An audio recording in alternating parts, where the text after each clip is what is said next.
इस कार्यक्रम के पुण्यार्चक हैं राजगुरु ज्योतिष पवन जी शास्त्री। एक ही बार में समस्याओं का समाधान, 100% गारंटी से काम। फैमिली प्रॉब्लम्स, बिजनेस धंधे में नुकसान, शादी सगाई में रुकावट, फंसे हुए पैसे, डिवोर्स समस्या एवं अन्य समस्याओं के समाधान के लिए संपर्क करें 8209931336 9737202129।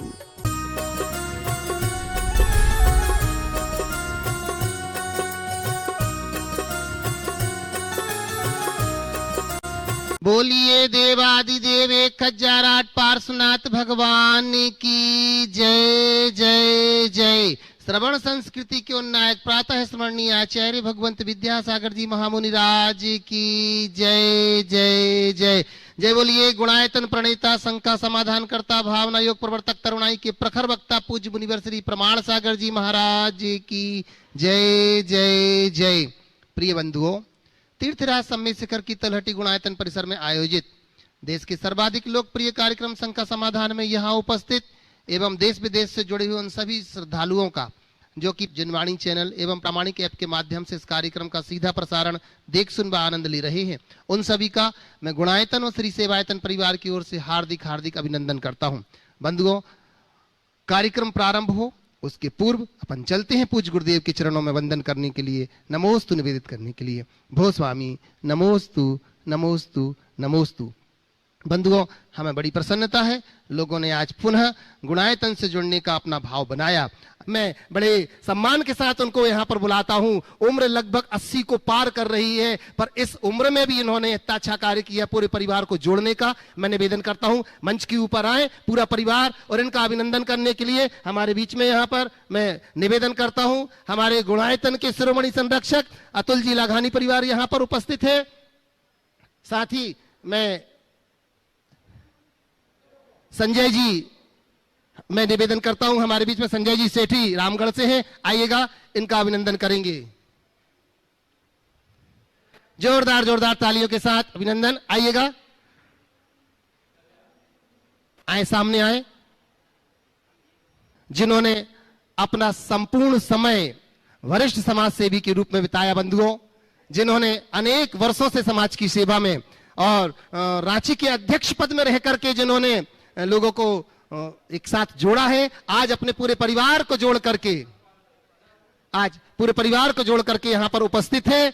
हम इन पूरे परिवार का अभिनंदन करते हैं। भाई पवन कुमार जी रारा रायपुर से भी यहाँ पर उपस्थित है, उनके भाई दोनों पुत्र यहाँ पर उपस्थित हैं, अमित जी और राकेश जी रारा।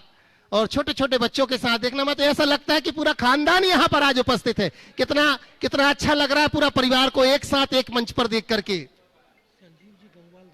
और साथ ही साथ अच्छा बेटी दामाद के साथ भी यहाँ पर बहुत बढ़िया संजीव जी गंगवाल यहाँ पर उपस्थित हैं, अपनी बिटिया दामाद के साथ भी जोरदार जोरदार तालियों के साथ हम अभिनंदन करते हैं रारा परिवार का। आइएगा बंधुओं, हमें बड़ी प्रसन्नता है आज श्रीमान विजय जी रश्मि जी, जो कि हमारे गुणायतन के शिरोमणि संरक्षक है कोलकाता से, आज विजय जी रश्मि सरावगी गुणायतन के शिरोमणि संरक्षक, जिनकी आज वैवाहिक वर्षगांठ भी है। बंधुओं, पूरे गुणायतन परिवार की ओर से और सेवायतन परिवार की ओर से उनको हार्दिक हार्दिक अभिनंदन करते हैं, उनको बहुत बहुत बधाई देते हैं। जोरदार ताली बजा करके हम उनका अभिनंदन करते हैं। मैं निवेदन करता हूं हमारे गुणायतन के सीईओ सुभाष जी पूनम जी यहाँ पर उपस्थित हैं, अभिनंदन कर रहे हैं रारा परिवार का। सुभाष जी पूनम जी यहाँ पर उपस्थित हैं, रारा परिवार पहुंच रहा है। हर व्यक्ति को, हर परिवार को ऐसी ही प्रेरणा लेनी चाहिए बंधुओं कि हम कोई भी अच्छा कार्य करें तो संपूर्ण परिवार को साथ में लेकर के करें।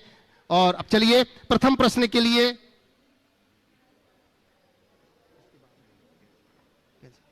ठीक है, चलिए प्रथम प्रश्न के रूप में मैं निवेदन कर रहा हूं मनोज जी छावड़ा दिल्ली से।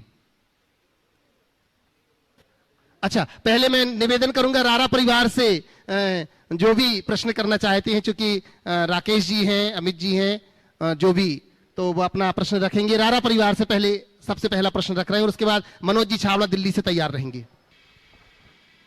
महाराज श्री के चरणों में नमोस्तु नमोस्तु नमोस्तु, रारा परिवार की तरफ से पूरा नमोस्तु नमोस्तु नमोस्तु। महाराज जी, हम लोग सभी जानते हैं कि ये मनुष्य पर्याय बहुत भवों के पुण्यों के बाद मिलती है और मृत्यु सन्निकट है और कर्म सिद्धांत को भी मानते हैं। फिर भी अपने कर्मों में पवित्रता नहीं आ पाती है, वचनों में सरलता नहीं आ पाती है और कार्यों में निर्मलता नहीं आ पाती। क्या कारण है इसका? इसके लिए क्या करना चाहिए हम लोग को? देखिए, सबसे पहले तो मैं धर्मचंद जी और उनके पूरे परिवार को आशीर्वाद देना चाहूँगा। इन्होंने पूरा जीवन समाज की सेवा में अर्पित किया और आज बहुत उत्साह के साथ यहाँ उपस्थित हुए। बहुत दिन से इनकी भावना थी कि मुझे गुणायतन से जुड़ना है, पर एक ही बात बोलते थे कि मैं चाहता हूँ जिस दिन मेरी घोषणा हो उस दिन मेरा पूरा परिवार हो। आज इनने अपने भाई को, चारों बहनों को, बेटी को, जवाई को, सबको एक साथ लेकर और नाती पोते और दोहितों को साथ लेकर अपनी उपस्थिति दर्ज कराई है। ये इनके अंदर की उत्साह की अभिव्यक्ति है और ये इस बात का एक बहुत अच्छा प्रतीक भी है कि इससे आने वाली पीढ़ियों को भी प्रेरणा मिलेगी इस उम्र में। और जब शरीर भी पूरी तरह स्वस्थ नहीं है फिर भी उत्साह के साथ यहाँ आए हैं। मैं बोल ही दूँ कि सप्ताह में 2 डायलिसिस इनकी चल रही है। आज सवेरे डायलिसिस लेकर के यहाँ आए हैं और ये भावना है, ये बहुत ही सराहनीय है। मेरा बहुत बहुत आशीर्वाद है और धर्मचंद जी के साथ अमित और राकेश को विशेषतया कि अब उसी लाइन पर तुम लोगों को चलना है ताकि समाज और धर्म की प्रभावना में अपना उत्कृष्ट योगदान दे सके। अब जो आपका सवाल है बहुत महत्वपूर्ण सवाल है कि जीवन की नश्वरता को जानते हुए भी लोग अपने कर्म में पवित्रता, वाणी में मधुरता और जीवन में सरलता क्यों नहीं ला पाते? इसकी एक ही वजह है, वह है मनुष्य के मन में बैठा हुआ मोह। मोह एक ऐसा तत्व है जो जान करके भी हमें अनजान बना देता है। सब कुछ सामने दिखता है, कब्र पर पैर लटके हुए है, लेकिन सुधार नहीं होता। सन 1985 की बात है, गुरुदेव की चरण सन्निधि में मैं था, क्षुल्लक अवस्था में, नैनागिरी की बात है, दिसंबर का महीना था। वहाँ एक जल मंदिर है और जल मंदिर के बाहर हम लोग धूप में बैठ के सामायिक कर रहे थे। सामायिक के पूर्व की भूमिका थी। तभी मेरी नज़र पड़ी कि एक सांप मेढ़ा को निगल रहा था और लगभग आधा निगल चुका था। सांप मेढ़ा को निगल रहा था, लगभग आधा निगल चुका था कि तभी एक छोटी सी मछली उधर से गुजरी और मेढ़क उसको लपक रहा था। मेरी नजर पड़ी, मैंने गुरुदेव से बोला, गुरुदेव ये क्या? बोले यही संसार की सच्चाई है। मौत सामने दिख रही है, फिर भी व्यक्ति मोहाशक्ति में जीता है। ये अंदर के संस्कारों की प्रबलता है। जब तक हम इसे नहीं जीतेंगे अपने संसार को नहीं समेट पाएंगे। इसलिए हमेशा तत्व ज्ञान के बल पर अपने मोह का उपशमन करने का प्रयास करना चाहिए। हमने कितना धर्म ध्यान किया, हमने कितना त्याग तप किया, हमने कितना दान पुण्य किया, हमने कितना समाज की सेवा की, ये एक तरफ है। हमारी चेतना कितनी जागी, ये एक तरफ है। तो कोशिश चेतना को जगाने का होना, वो जागेगी तो हमारा भवोद्धार होगा। अन्यथा इस अनादि संसार में हमने अनंत जन्म मरण किए और न जाने आगे कितने करने पड़ेंगे। भव जीव ही इस अनंत का अनादि का अंत कर पाएगा, बाकी का तो ये अनंत का चक्र चलता आ रहा है। इसलिए हम उस चक्र से बाहर आए और अपने जीवन को सही रास्ते पर लगाने का प्रयास करें। अंदर से आत्मा को जगाएं। हर पल व्यक्ति के हृदय में एक भूख सी उठनी चाहिए और मन में एक सवाल, मेरा हित किसमें? ये बुद्धि जाग जाए, आत्मा के हित की बुद्धि जग जाए, तो फिर ज्यादा उपदेश की जरूरत ही नहीं। अब जिसको आत्मा ही ना दिखे उसके लिए हम क्या कहें। इसलिए मूल को पकड़ना चाहिए ताकि हम अपने जीवन का पथ प्रशस्त कर सकें। मनोज जी छाबड़ा दिल्ली से, और इसी के बाद मैं निवेदन करूंगा मनीष मीनू गंगवाल कोलकाता से। नमोस्तु महाराज। मेरी माताजी जो गुवाहाटी रहती है उनकी तरफ से भी नमोस्तु। और महाराज जी अभी अभी ख्याल आया इस राणा परिवार को और रांची वाले परिवार को देख करके कि काश मैं भी एक दिन अपने पूरे परिवार के साथ आऊं और गुणायतन के साथ जुड़ूं। उस दिन का महाराज जी मुझे इंतजार रहेगा और आपका आशीर्वाद चाहिएगा मुझे। बहुत महाराज जी मेरा बहुत छोटा सा क्वेश्चन है कि महाराज जी वास्तु का क्या जीवन में कोई असर पड़ता है? देखिए, पहले तो मैं आपको आशीर्वाद दूंगा कि आपकी भी भावना जल्दी साकार हो। और जहाँ तक वास्तु का सवाल है, इस विषय में मैंने अनेक बार मार्गदर्शन दिया है। आज विस्तार से उस पर चर्चा करना मुझे अपेक्षित नहीं था, पर मैं इतना ही कहता हूँ, वास्तु को मानो पर वास्तु का हवा मत मानो। वास्तु कुछ नहीं होता ये कहना सही नहीं है, पर वास्तु ही सब कुछ होता ये कहना भी सही नहीं। समझ गए? तो वास्तु को मानो पर वास्तविकता को समझते हुए। द्रव्य क्षेत्र काल भाव में क्षेत्र शुद्धि वास्तु का एक अंग है, लेकिन द्रव्य काल भाव और है। तो हमें सब चीज़ों को समायोजित करके चलना चाहिए जिससे जीवन को बेहतर बनाए रहे। मनीष मीनू जी गंगवाल कोलकाता से, और तैयार रहेंगे स्वाति रारा राकेश रारा रांची से। नमोस्तु महाराज श्री, नमोस्तु नमोस्तु नमोस्तु। पूरे कलकत्ते समाज की तरफ से आपको नमन करता हूँ महाराज श्री। महाराज श्री मेरा प्रश्न है कि हम लोग कोई अनुष्ठान विधान वगैरह करते हैं और उस विधान में हमारा भाव यही रहता है कि इस विधान हमारा अच्छा से हो और इसकी सारी क्रिया हमारे पुण्य मिले और हमारा मंगल हो। तो इसमें जो हमारे साथ कराने वाले प्रतिष्ठाचार पंडित जी जो रहते हैं, वो जो क्रिया करते हैं, हमें लगता है कि उनकी क्रिया मतलब हमारे अनुकूल नहीं दिख के कुछ ऐसा अपने वो कुछ करना चाह रहे हैं कि जो हमको नहीं समझ में आता है। और हम जब उनको उस क्रिया के लिए, विधान के लिए जो हम दक्षिणा देते हैं और उनका सम्मान करके उनको एक राशि देते हैं, तो हम ये सोचते हैं कि इस विधान का जो पुण्य है, इस विधान में जो अच्छा हुआ वो मेरा है, और कुछ अगर टूटी हुई हो तो वो उस टूटी के लिए हमारे पंडित जी साहब जो भी रहते हैं उनको हमने दक्षिणा देके उस दोष को दूर कर दिया। ये मेरे भाव है, क्या ये मेरे भाव सही है? बहुत अच्छा फार्मूला तय किया।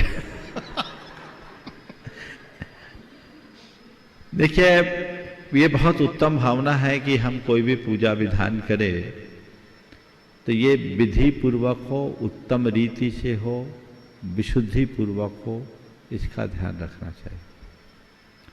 और सही विधि, विशुद्धि और भावना से विधान कराने के लिए हमें विधानाचार्य या प्रतिष्ठाचार्य भी सही ढूंढना चाहिए। ऐसे को ढूंढो जो शुद्धि और विशुद्धि के साथ क्रियाओं का ध्यान रखे, जिससे सभी का उत्साह भी जगे और भाव भी लगे।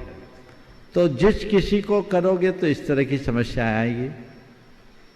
अब रहा सवाल दक्षिणा देने का, तो कोई विधि विधान कराता है तो आपका कर्तव्य है कि उसके भरण पोषण के लिए आप उन्हें अपना योगदान दे।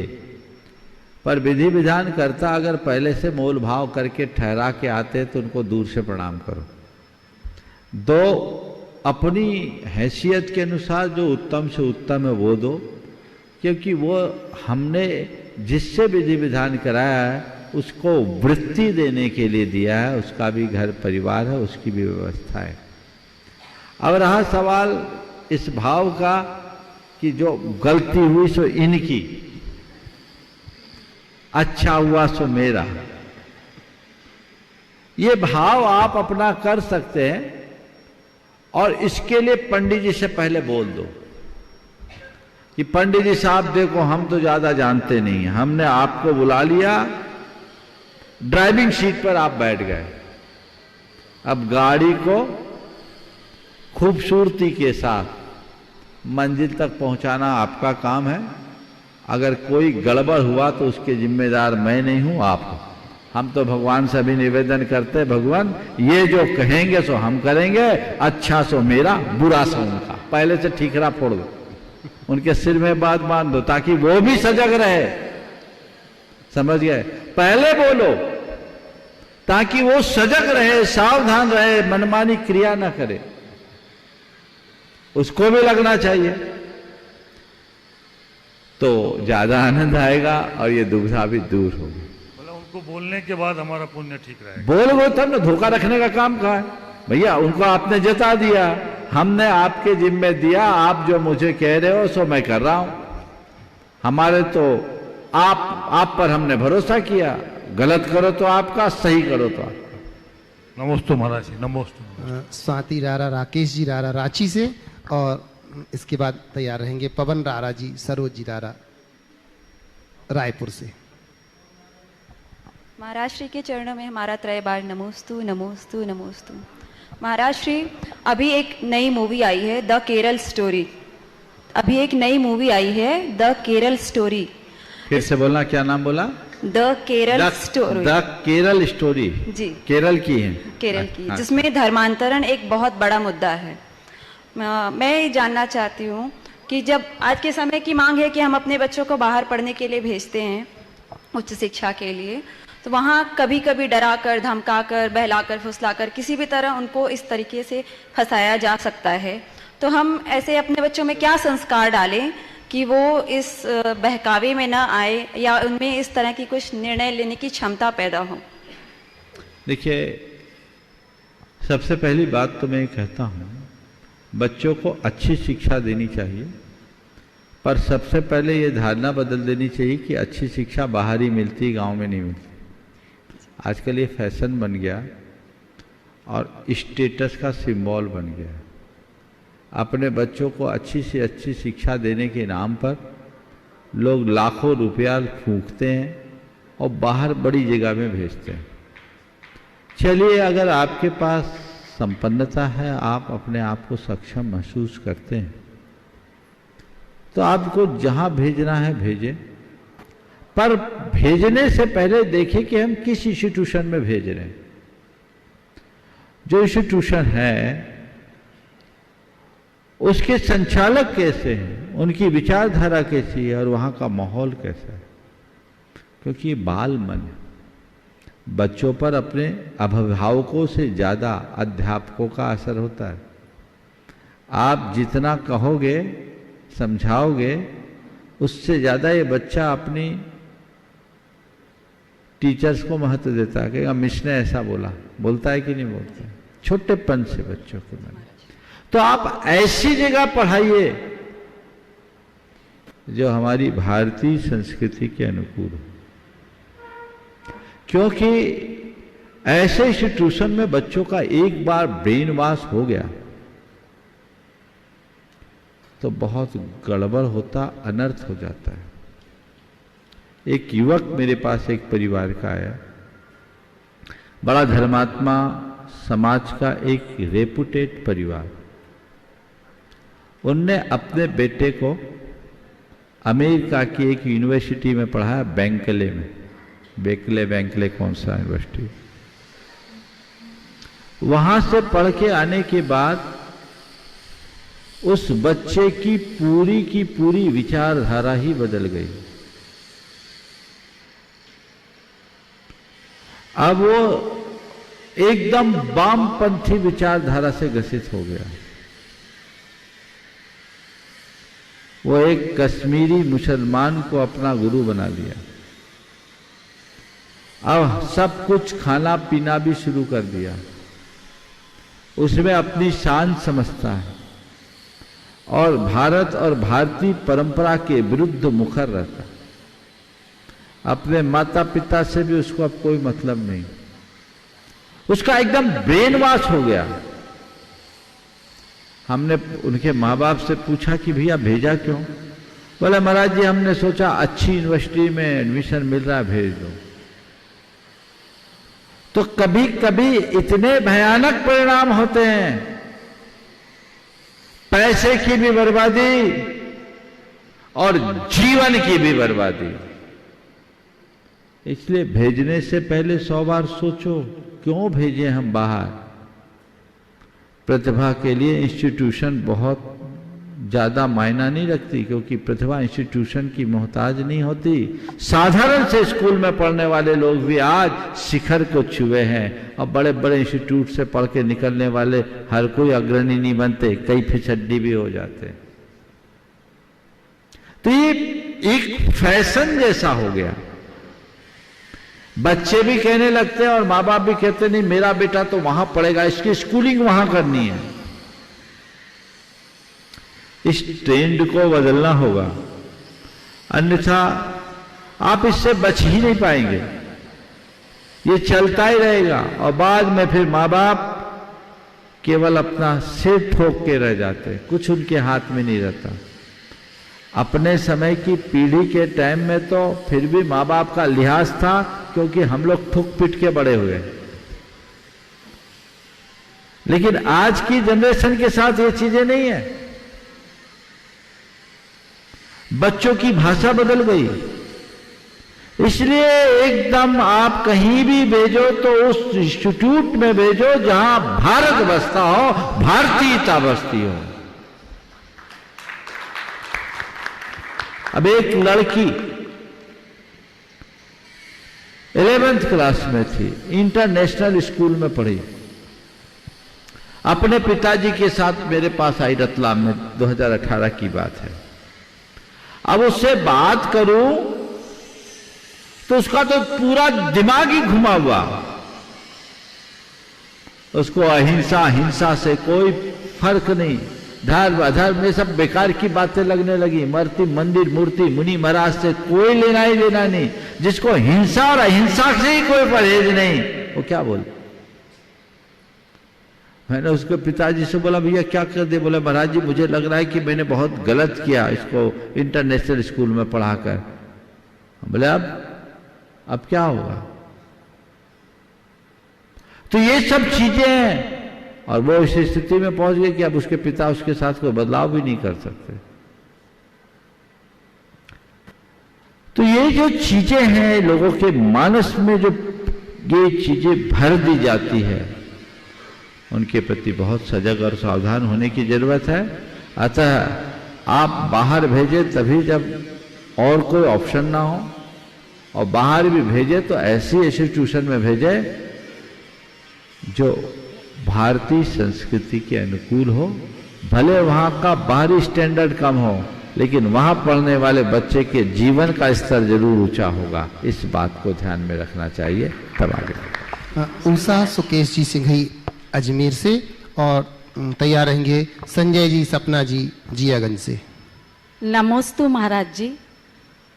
जब किसी व्यक्ति के जीवन में विपरीत परिस्थितियां आती है या उसका असाता वेदनीय कर्म का उदय आता है, शरीर अशक्त रहने लग जाता है, तो अक्सर लोग उससे कहते हैं कि धैर्य धारण करिए, मौन धारण करके बैठ जाओ, शांति धारण करो। लेकिन वह कैसे धैर्य धारण करे, कैसे शांति रखे, जबकि उसका मन अंदर से अशांत रहता है, बाहर से शांत दिखने वाला उसके मन में तूफान रहता है। ऐसे में वह कैसे धैर्य धारण करे, समाधान करिए। नमस्ते। देखिए, विषम शारीरिक या अन्य परिस्थितियों के निर्मित रहने पर धैर्य तो एक आलम्बन है, लेकिन आपने पूछा है व्यक्ति धैर्य कैसे रखे, अपने मन को शांत कैसे करे। उस व्यक्ति को सबसे पहले अपने मन को मोड़ना चाहिए, मन को मोड़ने की कला सीखनी चाहिए। जब हमें दिख रहा है कि जिस परिस्थिति में मैं जी रहा हूं वो परिस्थिति अपरिहार्य है, ना मैं इसको बदल पा इसको बदलना असंभव है, इसमें जीना मेरी नियति है, तो हमें चाहिए कि हम उसे स्वीकार लें। जब हम स्वीकार लेंगे तो मन हल्का हो जाता है, और जब तक हम स्वीकार नहीं पाते हैं तो मन भारी बना रहता है। तो जब दिख रहा है कि यही है तो भैया यही मेरे भाग्य में है, यही मुझे स्वीकार करना है, चलो ठीक है, पहला सोच तो ये। फिर दूसरी बात, स्वीकार करने के साथ साथ उसमें सकारात्मकता देखो। अपनी जो पीड़ा है उसे औरों की पीड़ा के समकक्ष रख के देखो, तो आप पाओगे कि औरों से मैं बेहतर हूं। समझ गए? मान लीजिए कोई बीमार है, तो अपने आप को बीमार मानने की जगह ये देखे कि मैं बीमार तो हूं पर बिस्तर पर तो नहीं हूं। क्यों धर्म जी? हाँ, एकदम उत्साह देखो। बीमार है, बिस्तर पर नहीं है। बीमार तो वो है जो बिस्तर पकड़ा है, बीमार तो वो है जो कोमा में पड़ा है, बीमार तो वो है जो बोल नहीं पा रहा, बीमार तो वो है जो चल नहीं पा रहा। मैं कहां बीमार हूं? मैं तो स्वस्थ हूं और मस्त हूं, चल रहा हूं, फिर रहा हूं, बोल रहा हूं, बता रहा हूं, अपना काम कर रहा हूं, फिर बीमार कैसा?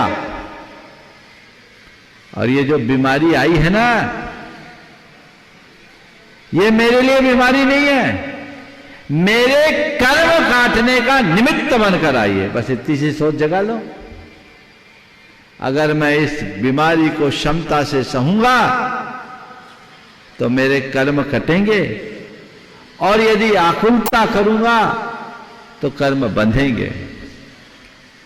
मेरे कर्म है, मुझे कर्म को काटना है, भोगना नहीं है। ये संकल्प मन में जगा, मुझे कर्म काटना है, भोगना नहीं है। महाराज क्या रास्ता है काटने का और भोगने का? कर्मोदय में समता रखोगे तो कर्म कटेंगे, और कर्मोदय में आकुलता रखोगे तो कर्म भोगेंगे। कर्म भोगने में कर्म बंधता है। ठीक है, आकुलता करके क्या करूंगा?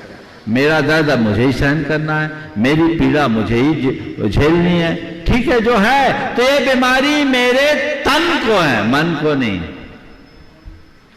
तन की बीमारी के 100 इलाज है, मन की बीमारी का कोई इलाज नहीं। इसलिए तन की बीमारी को मन पर हावी मत होने दो, और किसी भी प्रकार का डर और चिंता तो पास ही मत फटकने दो। किसका डर, किसकी चिंता? ये शरीर जाएगा तो शरीर में हूं कहां? किसकी चिंता? मेरे परिवार का क्या होगा, मेरे बाल बच्चों का होगा, तेरा है कौन? तू तो अकेला, उसको जान। तू अपनी चिंता कर, अपनी आत्मा को देख, बाकी और किसी की तरफ देख ही मत। और शरीर तो एक दिन ये चोला उतरना है, जिस दिन उतरना होगा उतरेगा, डर कर क्या होगा? ये तत्व ज्ञान अंदर आ जाए तो व्यक्ति का सत्व बढ़ता है, धैर्य बढ़ता है, उत्साह। ज्ञान को कैसे लाएं अपने? इस तत्व ज्ञान को कैसे लाएं? बस रोज एक एक डोज हम लोगों से लेते रहो। मोटिवेशन सुबह से ले लोगे तो तत्व ज्ञान मिलता रहेगा। नमोस्तु महाराज जी। संजय जी, सपना जी, जियागंज से 22वीं वैवाहिक वर्षगांठ पर जिन्होंने आज प्रथम शांति धारा की थी। और इसी के बाद निवेदन करूंगा संजय जी सेठी रामगढ़ से। गुरुदेव को मेरा बारंबार नमोस्तु नमोस्तु नमोस्तु। हे गुरुदेव, मेरी ये शंका है कि परिवार की जिम्मेदारी के साथ साथ धर्म में अपने आप को कैसे आगे बढ़ाए। गुरुवर, अगर अपने लिए जिए तो अपने रूठ जाते हैं, और अपनों के लिए जिए तो अपने लिए कुछ नहीं कर पाते हैं। तो गुरुवर, एक बार थोड़ा फिर से बोलिए, समझ में नहीं आ पा रही है बात, फिर से बोलिए। हे गुरुवर, मेरी ये शंका है कि परिवार की जिम्मेदारी के साथ साथ धर्म में अपने आप को कैसे आगे बढ़ाए।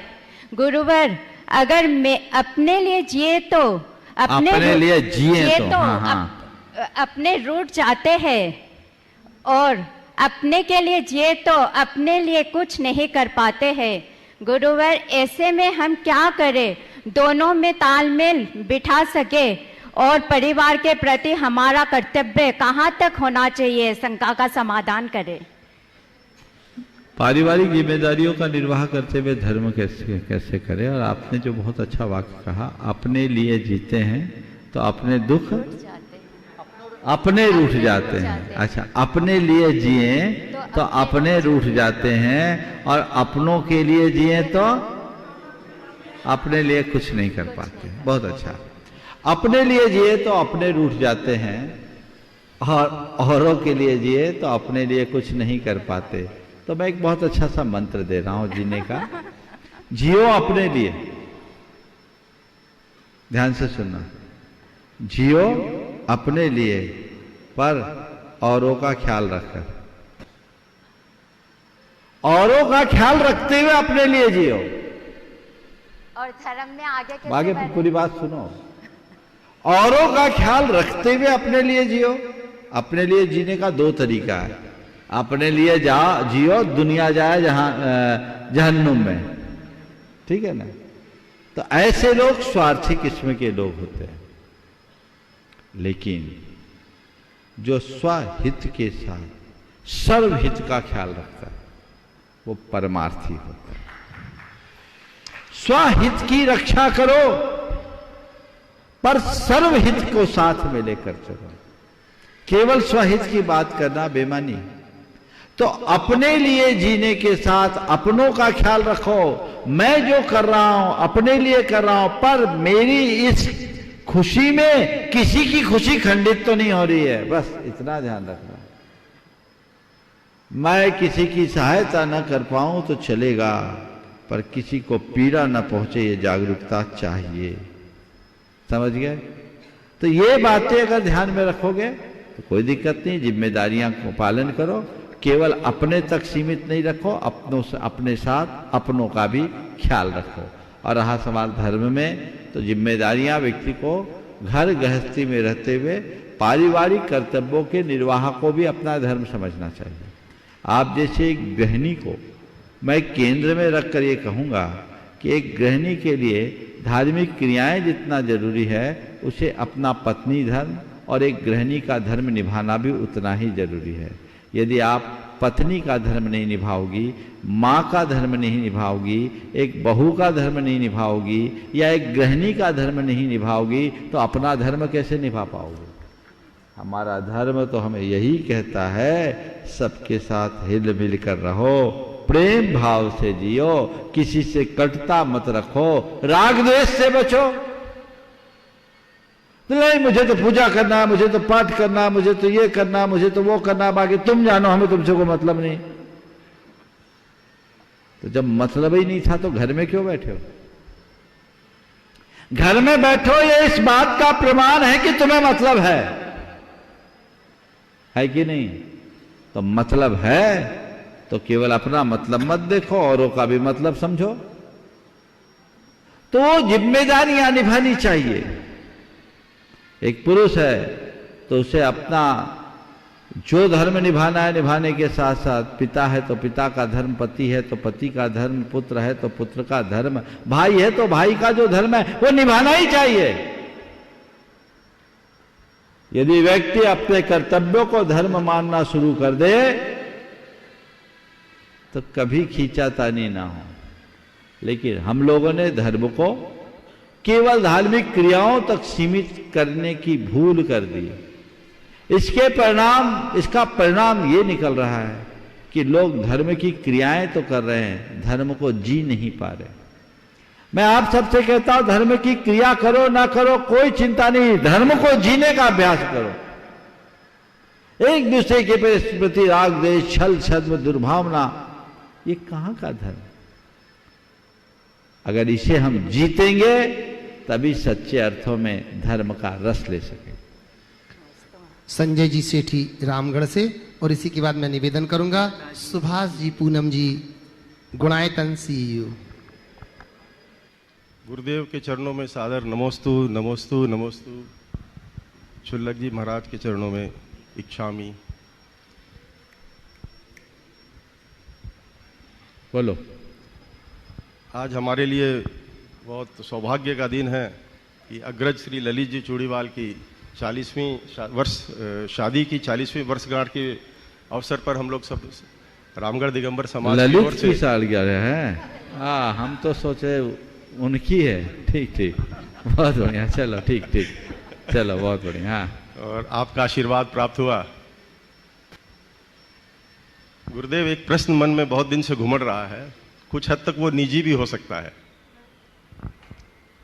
मेरा एक गीत के मुखड़े से इस प्रश्न की शुरुआत है कि आंखों से जो उतरी है दिल में, आंखों से जो उतरी है दिल में, तस्वीर है एक अनजाने की, खुद ढूंढ रही है शम्मा जिसे, क्या बात है उस परवाने की। खुद ढूंढ रही है शम्मा जिसे, सम्मा जिसे, हाँ, क्या बात है उस परवाने की। हाँ। तो हम बहुत सौभाग्यशाली हैं कि मानवता के श्रेष्ठतम रूप में साक्षात विराजमान परम पूज्य आचार्य श्री विद्यासागर जी और पूज्य मुनि श्री प्रमाण सागर जी के समकालीन हुए हैं और उनका सानिध्य हमें मिलता रहा है। मेरा एक छोटा सा सवाल है, क्या गुरु ने पूत के पैर पालने में देखे या शिष्य ने गहरे पानी बैठने की ठानी, या दोनों साइमल्टेनियसली सिंक्रोनाइज थे? गुरु ने पूत के पैर पालने में देखी या शिष्य ने गहरे पानी में बैठने की ठानी, या साइमल्टेनियसली सिंक्रोनाइज थे? देखो, तुम्हारी बात का उत्तर तो मैं केवल एक ही वाक्य में देना चाहूंगा। मुझे ये नहीं मालूम कि गुरु ने क्या जाना,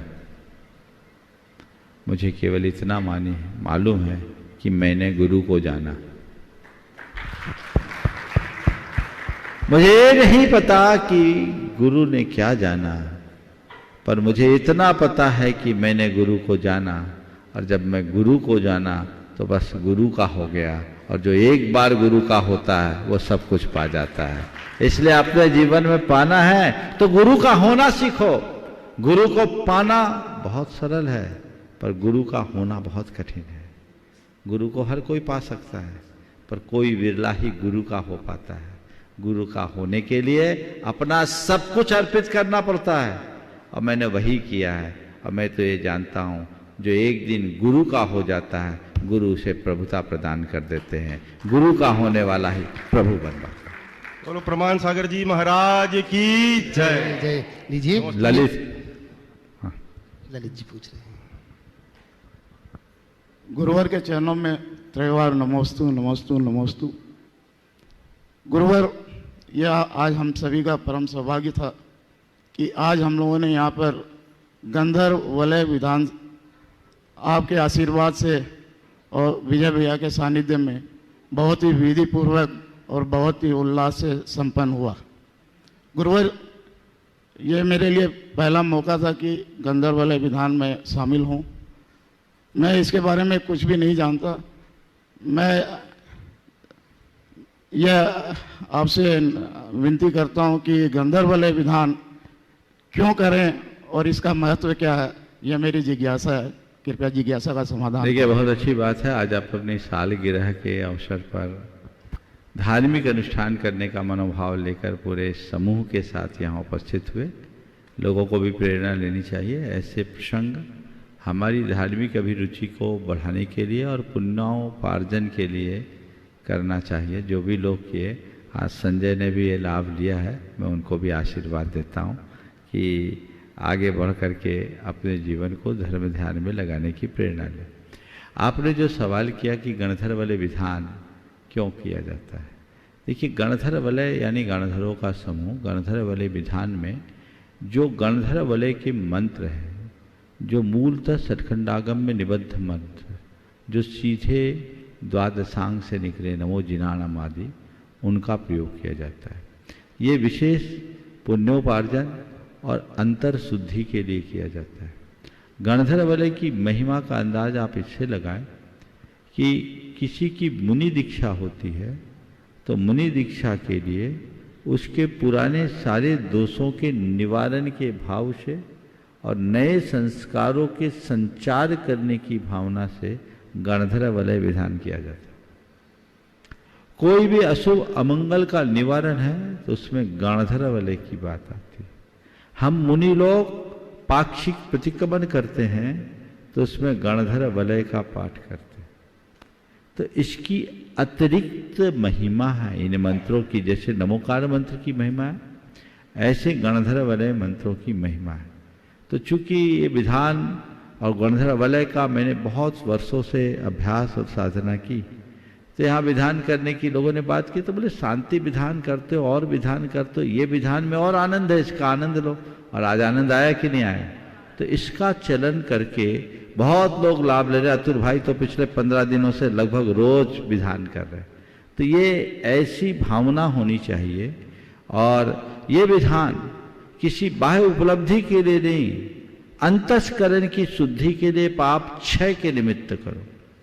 जब भीतर का पाप गलेगा ना तो बाहर का वातावरण अपने आप बदलेगा। हमें अपने पापों को गलाने के लिए सचेष्ट होना चाहिए। पाप गलता है तो जीवन आगे बढ़ता है।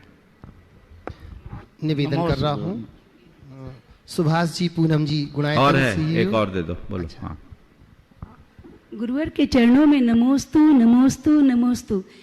इच्छामी महाराज श्री। महाराज श्री, गुण स्थान आपने बताया कि ये भाव है, तो ये चरित्र में कैसे झलकता है और मोक्ष क्या है? गुणस्थान चरित्र में कैसे झलकता है, थोड़े दिन रुको, गुणायतन तैयार हो रहा है, सब दिख जाएगा कैसे झलकता है। और तुम्हें ये केवल ये नहीं दिखेगा, तुम्हें ये भी आभास होने लगेगा कि मैं कहाँ हूँ, समझ गए। और मुक्ति का मार्ग भी उसी से प्रशस्त होगा।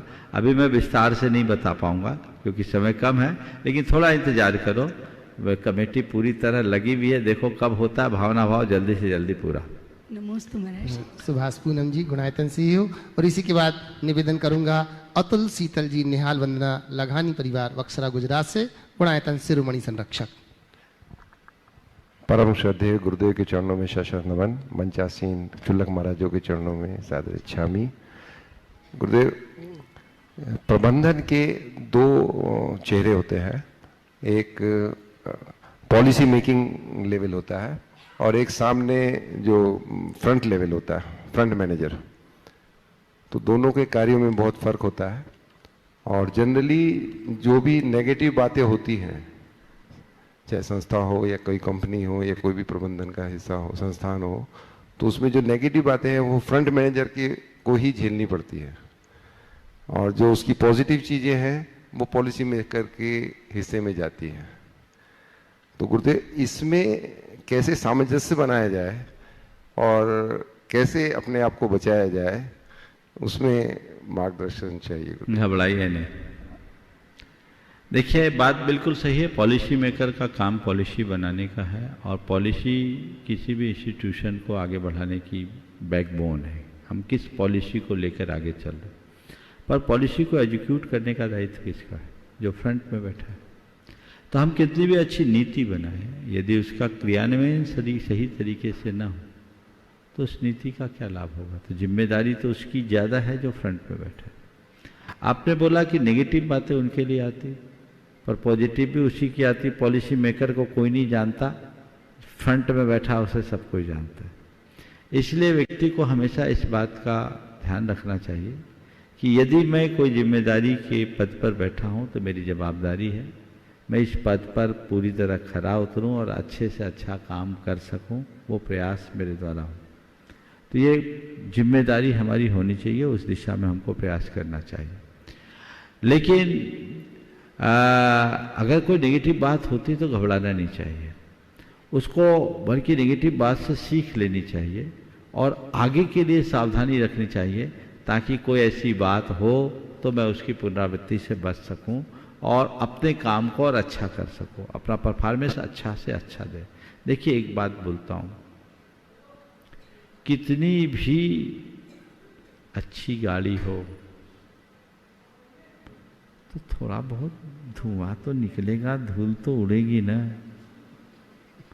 मैं गाड़ी की गति का तो आनंद लेना चाहता हूँ, पर धूल और धुएं से दूर रहना चाहता हूँ। क्या ये संभव है? तो धूल धुएं को क्यों देखते हो? गाड़ी की गति को नियंत्रित रखकर गंतव्य तक पहुंच जाओ। जब व्यक्ति गंतव्य पर पहुंच जाता है तो सब बातें भूल जाते हैं। इसलिए हमें इधर उधर देखने की जगह केवल और केवल अपने गंतव्य को देखना चाहिए। नमस्ते। अतुल जी आ रहे हैं, उसी के पूर्व में बड़े सम्मान के साथ यहाँ आवाज देता हूँ मंच के ऊपर। महाराष्ट्र से हमारे बीच में श्रीमान सुरेश जी पहाड़िया, रजनी जी पहाड़िया, जो कि गुणायतन के ट्रस्टी हैं, यहाँ पर आज उपस्थित। मैं निवेदन करता हूँ मंच के ऊपर आए और उनका अभिनंदन करने के लिए हमारे बीच में विजय जी एडवोकेट दिल्ली से हमारे बीच में आए और लता जी गंगवाल हमारे बीच में गुणायतन मंत्री उपस्थित है, उनका अभिनंदन करेंगे। मैं निवेदन कर रहा हूँ कि मंच के ऊपर आ जाए। सवाल कर लो। गुरुदेव के चरणों में कोटि कोटि नमोस्तु नमोस्तु नमोस्तु। अक्षोलक महाराज जी के चरणों में इच्छा में। गुरुदेव, मेरा प्रश्न ये है कि मुनि महाराज जब आहार के लिए निकलते हैं तब ऐसे क्यों निकलते हैं, और अक्षोलक महाराज जी ऐसे क्यों निकलते हैं? मुनि महाराज जी आहार को निकलते तो ऐसे क्यों निकलते और क्षुल्लक जी ऐसे क्यों निकलते? देखो, ये मुद्रा है। अब मुद्रा में आपको कैसे पता लगेगा कि महाराज जी आहार के लिए कैसे निकले? तो अब क्या करें? तो बोलना तो है नहीं, मांगना भी नहीं है। तो अब किसी को खाने के लिए इशारा करना होता तो मौन वाला व्यक्ति क्या करता है? खाना। ऐसे करने में तो याचना हो गई। मांगना जैसा दिखता है तो खराब लगता है, कहते बाजू में रख दो, ऐसे सब समझ जाएंगे कि ऐसे इसके दिया। समझिए, सिंबल है ये, इसको बाजू में रख दो तो सब समझ जाएंगे। ये शायद इसलिए ऐसी व्यवस्था बना दी हो। ये मैं अपने चिंतन से कह रहा हूँ कि किसी शास्त्र से पढ़ कर नहीं कह रहा हूँ, लेकिन ऐसा हो सकता है।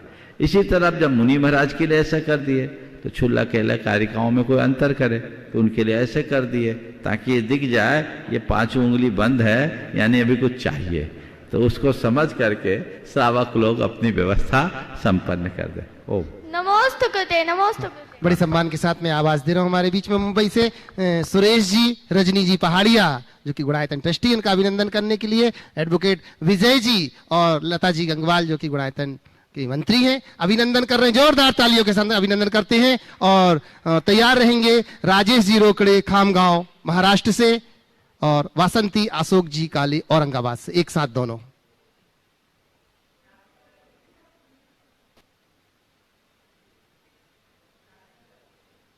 भैया छुल्लक जी, राजेश जी। नमोस्तु महाराज जी, नमोस्तु। समस्त मुनिश्री अक्षय सागर महाराज जी गुरु भक्त परिवार महाराष्ट्र की ओर से बहुत बहुत नमस्ते महाराज जी। महाराज जी, पूज्य अक्षय सागर महाराज जी संघ एलक श्री उपशम सागर महाराज जी की माता जी की पीछे में अभी संलेखना चल रही थी। उस समय सभी बहनें, सभी हम भाई लोग वहां संलेखना में वैयावृत्ति में गए थे। उस समय गुरु जी व्रत के अंतर्गत इन सभी के सामायिक प्रतिक्रमण छूटे थे, तो इनको विकल्प चल रहा था कि हमारा जो ये चर्या के अंतर्गत जो नियम छूटा है, क्या इसका कोई दोष लगता है? देखिए, समाधि साधना में यदि कोई वैयावृत्ति कर रहे हैं तो उसको भी अपने आवश्यक के अंतर्गत माना जा सकता है, इसलिए विकल्प न करें। वासंती अशोक जी काले और सुनील जी जैन दिल्ली से। बस गुरुदेव के चरणों में औरंगाबाद, एलोरा और पूरे महाराष्ट्र सकल जैन समाज का त्रिवार और मेरे परिवार का त्रिवार नमस्तु। महाराज श्री, हम आज बड़ी सौभाग्य की बात है, यहाँ महाराष्ट्र से सिद्ध चक्रदान करने के लिए यहाँ आए हुए हैं और आपके मंगल सानिध्य में हम करना चाहते हैं, तो आप इसके लिए भी हमें आशीष दीजिए। और दूसरी कुलजन मेरे दिल में है, क्योंकि समाज में दिखाई देती वो मैं बोल रही हूँ कि बच्चा जब जन्म लेता है तो उसे स्वर कहते हैं और मृत्यु होता तो सूतक कहते हैं। सूतक के बारे में तो बहुत सारी बातें मालूम है, लेकिन ये स्वर के बारे में पूजा विधान, शास्त्र, आहार दान, इसके बारे में हमारी शंका का निरसन। देखिए, शोर और पातक, सूतक कहो शोर कहो एक ही चीज है। एक्चुअल में सूतक और पातक शब्द है। जन्म में सूतक होता है, मरण में पातक। सूतक यानी सु का अर्थ होता है उत्पत्ति, उत्पत्ति में होने वाली जो अशुद्धि उसको बोलते सूतक। और किसी की मृत्यु, पा का अर्थ मृत्यु है, मृत्यु के होने पर होने वाली अशुद्धि को पातक बोलते हैं। तो इस प्रकार सूतक और पातक है। सूतक को शोर इसलिए कह दिए क्योंकि बच्चा जब पैदा होता है तो रोता, यानी घर में शोर हो गया, इसलिए उसको शोर कहते हैं। समझ गया? शोर के पीछे की वजह ये है, तो सूतक का स्थान शोर ने ले लिया। तो सूतक या शोर इस समय जो धार्मिक क्रियाओं से दूर रहने की बात है वो इसलिए है क्योंकि प्राचीन काल में बच्चों का जन्म घर में होता था, और घर में जब जन्म होता था तो थोड़ी बहुत अशुद्धि होती, तो फिर खासकर माँ का तो एक लंबे समय तक अशुद्धि का क्रम चलता, और घर के लोग आए छुआछूत करे तो मंदिर में अशुद्धि ना हो, इसलिए एक व्यवस्था की गई। और उस कारण 10 दिन तक सूतक मनाया जाता, और उसमें भी पीढ़ियों के हिसाब से मनाया जाता। निकट की पीढ़ी के लोगों का ज़्यादा आना जाना होता, दूर के पीढ़ी के लोग थोड़े कम आते, तो जो ज़्यादा आते जाते उनको ज़्यादा दिन का सूतक, कम आते जाते उनको कम दिन का सूतक, ये विधान था।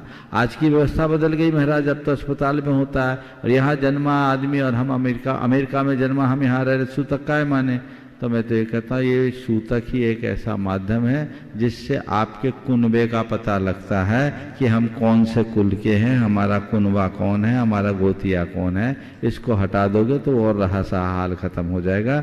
इसलिए जो चल रहा है उसको चलने देने में ही भलाई समझो। सुनील जी जैन दिल्ली से, और मैं निवेदन करूंगा फिर चुल्लक जी महाराज। 1 मिनट उधर भी ले लेना। हाँ, नमस्ते महाराज श्री। आ जाइए महाराज श्री, मेरा एक प्रश्न है कि जब हम मंदिर में दर्शन करने जाते हैं और जहाँ वेदियाँ कम होती है या प्रतिमाएं कम होती है, वहाँ पर बड़ी शांतिपूर्वक हम दर्शन कर पाते हैं, वह भावपूर्वक दर्शन कर पाते हैं। मगर जिन मंदिरों में प्रतिमाएं ज़्यादा होती है या वेदियाँ ज़्यादा होती है, वहाँ भाव नहीं बन पाते या भाव में कुछ कमजोरियाँ आ जाती है। इसका क्या कारण है? और इसका कारण केवल ये है कि हम मूर्ति के दर्शन करते, भगवान के करते ही नहीं।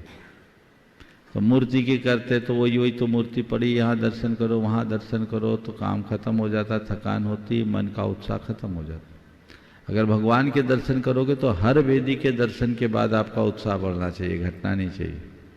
भगवान से मिल रहे हैं ना, एक भगवान से मिले, फिर दूसरे वेदी में मिले, भगवान से मिले, फिर भगवान से मिले, तो भगवान से मिलन के बाद हर्ष और उमंग बढ़नी चाहिए। लेकिन ज्यादा प्रतिमाएं होती है तो उसमें भाव, प्रतिमाएं दिखते, भगवान नहीं दिखते, इसलिए भाव नहीं बनते। प्रतिमा नहीं, भगवान को देखना शुरू कीजिए तो आनंद से भरिएगा। चलिए पीछे निवेदन कर रहा हूं हमारे बीच में गुणायतन ट्रस्टी रजनी जी, सुरेश जी पहाड़िया। नमोस्तु महाराज श्री, नमोस्तु महाराज श्री, नमोस्तु महाराज श्री। मेरा सवाल आज के समाज में जो एक ज्वलंत समस्या है उसको लेकर है। महाराज जी, आज अपनी बेटियां दूसरे समाज में जा रही हैं और हम दिगंबर करके ऐसे कई संस्थाएं चलाते हैं, चाहे दिगंबर महिला मंडल हो या दिगंबर समाज हो या कुछ भी हो। तो वो जो लड़कियां वहाँ चली जाती हैं दूसरे समाज में, वो अपने समाज से बिल्कुल कट जाती हैं, क्योंकि जिस परिवार में जाती हैं उस परिवार का कोई संबंध अपने समाज से नहीं होता है। तो क्या उन लड़कियों को अपनी संस्था में बुलाना चाहिए, उनको मेंबर बनाना चाहिए या नहीं बनाना चाहिए? क्योंकि मेरा ऐसा मानना है महाराज जी, या मेरे को ऐसा लगता है कि अगर हम जो हुआ सो हुआ, जो उन्होंने किया सो किया, उसकी सजा 100% वो भुगत रही हैं कि उनको वो माहौल नहीं मिलता है। पर अगर हम उनको अपने से जोड़ने का जो थोड़ा भी गुंजाइश रहता है उसको भी खत्म कर दें तो क्या ये जड़ से उनको उखाड़ना नहीं हो जाएगा? आपके सवाल का उत्तर एक वाक्य में दे रहा हूँ क्योंकि समय हो रहा है। हमें बहिष्कार नहीं, संस्कार को प्रमुखता देनी चाहिए। समझ गए? बहिष्कार में बिखराव है और संस्कार में जुड़ाव। हम जुड़ाव के बल पर ही धर्म को बढ़ा सकेंगे। समय आप सबका हो गया, यहीं पर विराम। बोलिए परम पूज्य आचार्य गुरुवर श्री विद्यासागर जी महाराज। जय जय जय।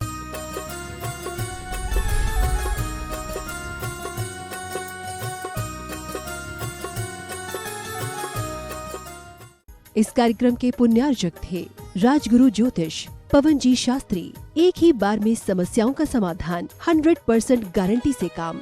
फैमिली प्रॉब्लम्स, बिजनेस धंधे में नुकसान, शादी सगाई में रुकावट, फंसे हुए पैसे, डिवोर्स समस्या एवं अन्य समस्याओं के समाधान के लिए संपर्क करें 8209931336 9737202129।